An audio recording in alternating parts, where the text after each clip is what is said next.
But this protest demonstrated just how much power we actually do have, right? And so I wanted to, jump right in and discuss, this boycott that is happening with Target, but also across a number of different companies where Black folks are actually taking back their dollar to ensure that we're not supporting companies that don't have our best interests at heart.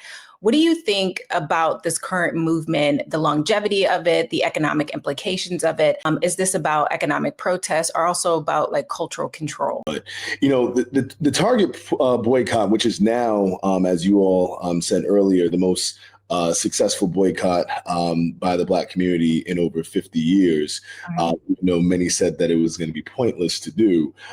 Is something that is not only necessary in this moment, but I think that something that is reaffirming in this moment, right? It seems oftentimes like, for many we're powerless, right? But this protest demonstrated just how much power we actually do have, right? Just how much autonomy we have in terms of not only where we spend our money, but where we find ourselves at the crossroads of our humanity.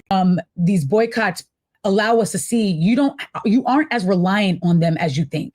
You aren't as dictated by them as you think. So I think that's so important that you modeled it and that we each continue to find ways like, okay, listen, even if whether it's as a consumer or as someone who has an opportunity for something to be on that shelf, to say no, to say I actually want it sold anywhere but Target is a really powerful stance to take. So I really love that. In a capitalist nation, the most important thing is the almighty dollar, right? And so it's important, intentional about where your dollars are going, right? Why would you take your hard-earned money in this nation and give it to an entity that does not care about you,